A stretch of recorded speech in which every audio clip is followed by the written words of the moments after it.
الروحيه هاي ما راح توقف. تريزيجيه ورماها في الاوضه الحمار. وارجع الم الكراكيب. يا جدعان سايب لكم معلومه مهمه في اخر الفيديو، روح شوفها لان صدقني هتغير حياتك تماما. فقبل ما نبدا الفيديو ما تنساش تصلي على النبي عليه افضل الصلاه والسلام. وعاوز اقول كلمتين مهمين يا جدعان. انا الفيديو اللي فات اتظلمت فيه الصراحه وما جابش تفاعل وانتوا ناسيني واليوتيوب مخاصمني. يا جدعان محطوط عليا ليه كده؟ انا مش فاهم. ما تنساش تعمل لايك وتشترك في القناه شويه تدلعني كده يا صاحبي عشان اخوك. يعني بدانا نتشير الانستا بتجيب تفاعل والناس بتمنشن لي هناك على الفيديوهات عشان نتكلم عليها، لكن اليوتيوب هنا انا متحطم نفسيا قوي منه الصراحه. ظبطني ماشي. وما تنساش تبص لاخر الفيديو، ضروري. احنا معلمين لما الباب يخبط نعرف اللي جوه الشنطه مين. قول حاجه يا صاحبي. حيوان. والنعمة عامله زي نفس الرياكشن ده، اقسم بالله. وفي صوره جميله هنا. بصوا يا اسطى عادي يا اسطى، يعني انا هنصفكم يا بنات ما تقلقوش. عادي ممكن تطلع نظرها ضعيف. انا كان نظري ضعيف على فكره وعملت تصحيح نظر عادي جدا. عادي يا صاحبي مفيش اي مشكله. انصفتكم اهو، جيت معاكم ابوس ايديكم. ما حد يجي عليا في الفيديو ده. يرعبهم كونك امرأة قوية لا تهزها الظروف والمصائب، تبقى ثابتة مهما حدث في حياتها، بحيث تزهر الشوارع أينما مرت سلاما وأمنا وطمأنينة.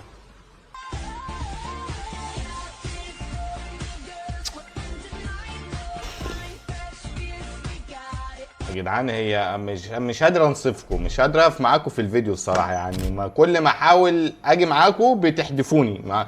دي بتاعتكم انتوا، انا ماليش دعوه. معاناه الازليه للرجال في كل مكان. هو قاعد مطاطي يا عيني. بص ما يقدرش يرفع راسه، ما يقدرش. انا دلوقتي بعد ما كنت رافع راسهم وكده خلاص اعملوا اللي انتوا عاوزينه يا جماعه. خلاص انا زهقت الصراحه يا جدع. بلا صداع بلا بتاع. لا استنى ايه ده؟ ايه المنظر ده؟ يعني لما يكبر مش هيحب حد غيرها ومش هيعرف ينساه. قلدت في بشتيل.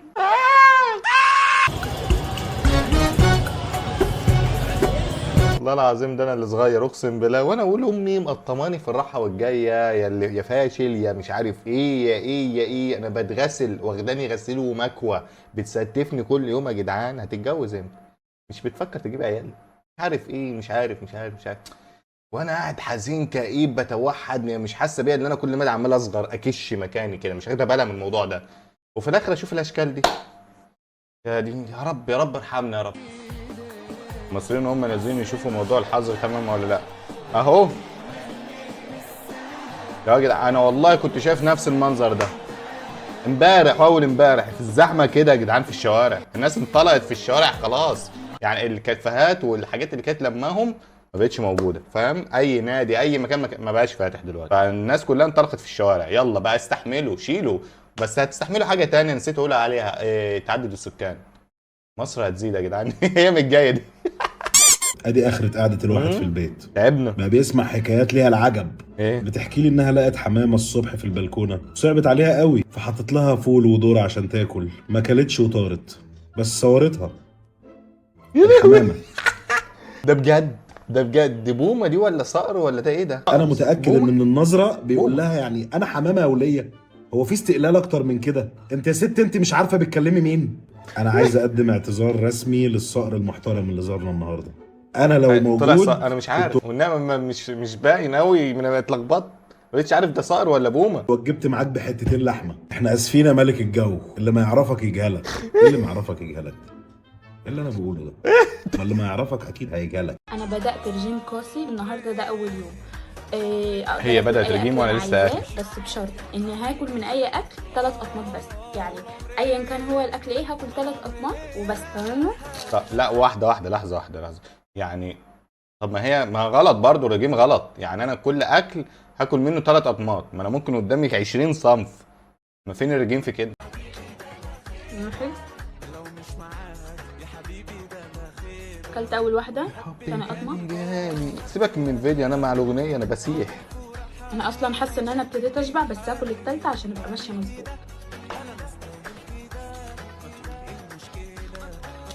يا سلام. كده اكلت 3، وبما اني انتظمت بنظام الرجيم صح هاخد الرابعه لا معلش سيبك من الرابعه والحوار ده. ال3 لقم بنص الرغيف ايه يا عم تنين. مكافأة.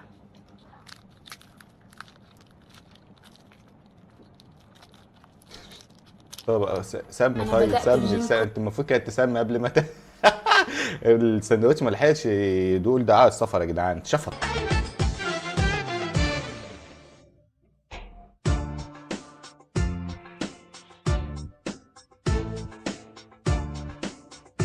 مكسوفة مكسوفة يا كميلة انت يا حلوة. منك لله من الجزمة. ازاي بيجي لك قلب تعمل كده يعني؟ في واحدة كاتبة في كومنتات حتى الرأس ما تركوه إلنا، يعني حتى الرأس اخدتوه مننا في المصري. هز يا وز. انا بسمع ايه منك لله؟ بيقول لك لا حرام عليك. انا عاوز اسال سؤال واحد بس مش هينفع عليك برضو يعني، ما اعرفش هتنفع ولا لا في الحوار ده. انت لو رحت اتقدمت وسالوك بتشتغل ايه هتقول لهم ايه؟ رقاصه؟ يعني مش رقاص طيب؟ ملهاش معنى تاني غير كده يا صاحبي معلش. بقول له ارقص لك قال لي لا. يا عيني يا ابني الواد فقد الشغف. فقد الشغف ازاي يا اسطى؟ ده انا مش هينفع اقول بقى. انا موافق ما عنديش، مش انا بحب الرقص عموما يعني. تلاقيه من مواليد التسعينات. ده بجد ايه حكايه مواليد التسعينات؟ انتوا حاطين مواليد التسعينات في كل حاجه ليه؟ مش فاهم والله. لا انا كرهت ده جيل بطريقه، يا لا انا كرهته بشكل. كل حاجه تسعينات بحس ان انا عندي 100 سنه. يا عم تبقى اكبر انا مواليد 99 يبقى هو اكبر مني 2001 بيقول لي ايه ده انت تسعينات؟ انت كبير قوي يا اسطى. كبير ايه يا عم؟ مش كبير والله. وحاسين ان انت القطر فاتك والطيارات وكل حاجه فاتك. بس انت عارف الكارثه في ايه بجد؟ احنا بقى بيتضرب بينا المثل. دي في حد ذاتها حوار كبير قوي. بيتضرب بيك المثل يا صاحبي، انت متخيل؟ خيرا اتجمعنا ومبسوطين. العين مالها يا كفه محارب كفه ايوه دلعني يابا. انا اسف طلعت عيني انا. يا لهوي على الكسفه اللي انت فيها يا حاسم، يا لهوي. لقيت عربيه كبده بتبيع رغيف الكبده والحواوشي ب7 جنيه. بقى في الكلام ده دلوقتي؟ بس بقى هم واقفين له كده ليه؟ قوم اجري.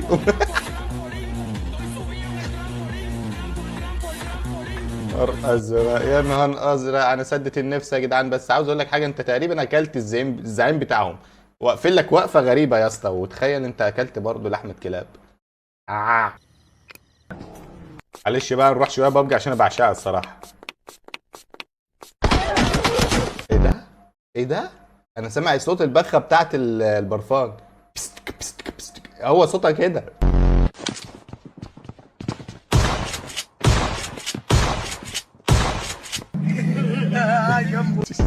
النحس ده انا مره حصلت معايا وبسنايبر، والواد كل ما اضرب يوطي. دي والله حصلت معايا فعلا.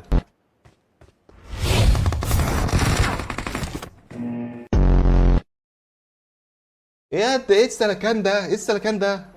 ما بيبصش. لا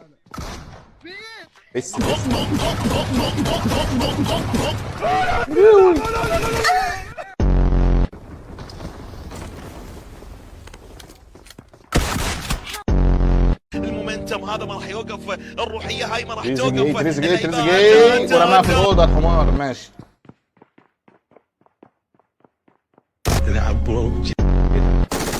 ده بجد؟ ده في بابجي كده ولا ده منتج؟ معرفش. يا عم موت. ازاي؟ والله ملاش حل غير كده. الله بندوق لسه. ده اول فيديو بيتعاد تاني وانا حبيته الصراحه. مش كان هو يدمجه يخرب بيت ام بابجي. خليني دخلني في القصه دي. انا كنت بعيد ومسحتها. انا مسحت بابجي بسبب المرمطه دي والله. يعني في حرق دم وفقدان اعصاب وفي حاجات بدات تتحرك في الاوضه. في ايه؟ في ايه يا عم؟ الو. بدأت اخاف والله. خش يا حيوان. واحد صاحبنا رجله مكسورة والسكن بتاعه في الدور الرابع، بس اتصرفنا. حلو ان الدور الرابع برضه مش بعيدة. مش عارف كده.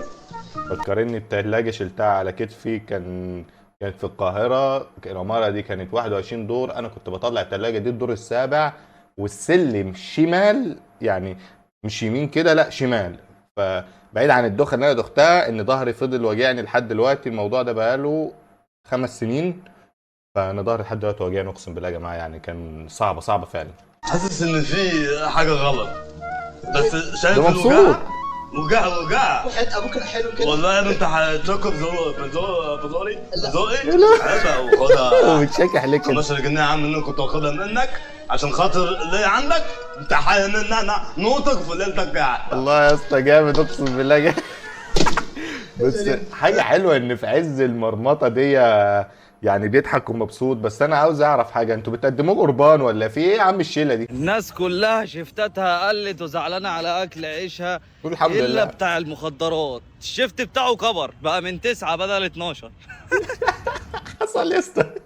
وانا عندي واحد صاحبي كده نفسي ابلغ عنه والله عشان ارحمه، اقسم بالله بقيت خايف عليه يا جدعان. الواد من ساعه الموضوع ده والواد بيتدمر. يا رب انا ما اتقفش وهو ما يقفشنيش وما نروحش في داهيه احنا الاثنين يا رب. ببص لها في فرحها عشان تخف هزار مع جوزها شويه عشان بغير. ايه ده يا اسطى؟ ثانيه عشان ما بيتهيألي انا فهمت غلط. ثانيه. ببص لها في فرحها عشان تخف هزار مع جوزها شويه عشان بغير. ده بجد؟ غلطان في غيرتي علشان عليك. ايه يا اسطى ايه الدنيا يا جدعان مش للدرجات. طب بالنسبه للي هيحصل بعد الفرح ايه الدنيا؟ مش جاي معاك سكه يا بارد؟ ازاي اقنع بقرة تمسح وتغسل وتطبخ؟ لبسها فستان ابيض واعمل لها فرح. يا دين امي على الدماغ يا اسطى. انت دماغك عظيم قوي، بس انت هتاخد غسيل. بص انت هتتهزق تهزيق وحش، وهتلاقي الكومنتات عندك كلها تهزيق. هياخدوك رايح جاي يا معلم. ازاي ابقى غني في خلال شهر بالحلال ولا بالحرام ينفع؟ ايوه حصل. انا بحلم احلام قليلة الادب كتير، اعمل ايه؟ ما تنامش. لو بقرة اتجوزت كلب هتخلف ايه؟ الاكس. ايه ده؟ نفسي ابقى زيك يا اخي، ما تداش على نفسك. ماذا لو عاد مليونيرا؟ هعتذر له انا مكانك. بحبه بس هو مش معبرني، اعمل ايه؟ اعملي لنفسك كرامة. ايوه دي جامد جدا، لان مع اول عريس بتدهول. يعني بيبقى الواد في كل العبر. انا عاوز اوطي من صوتي في الموضوع ده بالذات. في كل العبر وبتدالي الدلقه سودا. ما اعرف. امسكي نفسك يا وليه، مش كده. الواد ما عندوش اي حاجه على الله. تقول بس محترم يا لهوي. ولا انا كده اللي هبقى وحش في الفيديو ده؟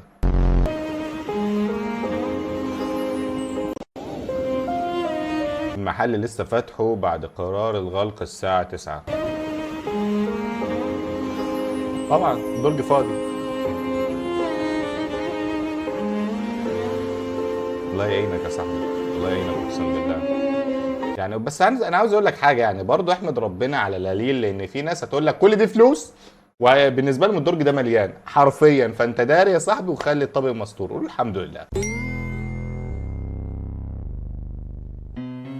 طب ازاي؟ لا ازاي؟ ما انا مش هسيبك غير لما تقول لي ازاي. ما ده مش اي، ده مش اي يا جماعه. طب يا مصر بتعمليها ازاي بجد والله؟ لا ازاي؟ ايوه لا قرب معلش ما احنا هنفهم مع بعض. ايوه الحته دي انا عاوزها، هي دي. واخد وضع الطيران. انت مش بتلعب بابجي يا صاحبي؟ ايه ده؟ طلعت ازاي؟ في حاجه غلط، في حاجه يعني هتبان. ما فيش حاجه بتستخبى يا جدعان. اكتشفت ان صاحب الاغنيه ولد. استنى عشان الاغنيه تقريبا عارفها. استنى عليا بلا ايه ده؟ انا اخد نفس الرياكشن يا اسطى. طب وبرقايه؟ طب ازاي يا جدعان؟ ده صوته انعم من صوتي. ازاي ده؟ يعني هو حد لعب في الاعدادات؟ والله العظيم ان صوت الواد انا كنت مفكره بنت اللي بتغني. الحمد والشكر، اللهم لك الحمد والشكر. الحمد لله القرار بتاع اعدام اخواتنا الاسرى اتوقف واتجمد، الحمد لله. الله الله الله الله، اقسم بالله يا جدعان انا جسمي بيرعش من جوه وهعيط يعني عاوز اقول حاجه، ان انا كنت طالع على السلالم عندي في البيت الدور التاني تمام، فكنت ماسك التليفون وبقلب وماسكه في ايدي، وفجاه ظهر الفيديو بتاع اللي هو الاعدام ده. 9000 بني ادم، احنا بنتكلم في 9000 بني ادم، رقم مش طبيعي. فاقسم بالله اتصدمت، وقفت وسندت على الحيطه، فعلا دخت، جات لي حاله ايرور كده فجاه، صدمت جامد وما استحملش، قعدت اقول حسبي الله ونعم الوكيل كتير قوي، قعدت حاسبن كتير من جوه قلبي فعلا. فالحمد لله، ويا رب يا رب انصرهم يا رب. والسؤال اللي في راسي ازاي يا مصر تعملها ازاي؟ وانا قلبي هو تقريبا اللي كان قاعد جنب السواق قال له يا اسطى الشقه اللي على جنبك، لاش معنى غير كده. انا عندي واحد صاحبي من بدون ذكر اسماء يعني بيفكرني ببابجي، بيسوق بنفس الطريقه دي، ما لازم يقلب العربيه 3000 قلبه وتولع بينا. خلينا في موضوعنا، انا وشغلانه اللي هي 8 ساعات بس، عشان انا رحت لواحد قريت جمله في كتاب، قلت له 8 ساعات شغل، 8 ساعات جزء شخصي، 8 ساعات راحه. قال لي انا موافق. يومين شغلني 16 ساعه، والله العظيم اسبوع كنت سايب له الشغلانه ومشيت واتخنقت، ما بقتش ادور على شغل عشان بقيت بسمع مرتبات غريبه 3000 و4000 و5000. انتوا مش حاسين بالدنيا ولا ايه؟ دي السجاير غلت. في ايه يا جدعان؟ في ايه؟ الرئيس قال لك المرتبات عليت، بس ما حدش بينفذ، واحنا نفسنا خلاص. احنا مش بنقول لك احلام ولا بنقول لك طموحات، ما بنقولش الكلام ده عشان ما فيش مساحه للكلام ده. والله العظيم عنده حق يا جدعان، احنا بنطالب باللي يعيشنا بس مش اكتر، والمفروض انت كل ما تروح مكان وتلاقي الكلام دوت ما تقبلش، وهتلاقي صدقني ودور وما تيأس، هتلاقي اللي احسن من كده. يعني انا دورت كتير وتعبت ولقيت شغل، فاهم؟ فبحاول اقسم ما بين وقت هنا ووقت هنا، فالدنيا ملخبطه معايا وباخر في التسجيل حتى، بس مش مشكله، على الاقل بقيت اقدر اعيش طبيعي زي باقي الخلق. فانت ما تجبرش نفسك او تلاقي نفسك شغاله 12 ساعه ب 4000 جنيه ولا 5000 جنيه. ايه؟ ما مش هيعيشوك، مش هيجوزوك، مش هيعملوا اي حاجه في حياتك، هتفضل قاعد هيقول عليك بروتة موكوس، مش خايف، مش نافع في اي حاجه. براحتك يا زميلي. هلا اخيرا يا جدعان قدرت اخد اضاءه زي الناس من الكاميرا دي. المهم عايز احكي لكم حاجه ضروري جدا، بسببها انا بقالي 4-5 ايام مش بسجل، مش بعمل فيديوهات. اكتشفت ان انا عندي مرض، تقريبا تلتين الكوكب عندهم نفس المرض. وده يعني فيديو شفت واحد اتكلم عن الموضوع ده بجد يا جدعان، اقسم بالله كارثه فعلا. واحد اتكلم عنه وقال لك ان انت عندك حاجه اسمها ايه، عفون الدماغ او دماغ معفنه، حاجه غريبه كده، حاجه زي كده. المهم دخلت في الفيديو، حتى هو قال ان انت مش هتقدر تكمل الفيديو، وده حصل فعلا. فوقفت لحظه، ايه ده؟ في ايه اللي بيحصل؟ فالمهم يا جماعه ان الفيديو ده غير لي منظوري عن السوشيال ميديا والتليفونات والكمبيوترات والبي سي، كل الكلام ده. يعني خلاني لازم اعتزل شويه ولازم ابعد عشان خاطر اقدر افوق لنفسي، لان لقيت نفسي ان انا داخل في مرحله غريبه انا مش فاهمها. فالموضوع مهم جامد يا جماعه. انا هسيب لكم اللينك بتاع الفيديو ده في البايو، مش عامل له اعلان ولا حاجه، بس لازم تشوفوه فعلا، لان حتى عيالكم تقدروا تلحقوها من المشكله دي، المشكله كبيره والله.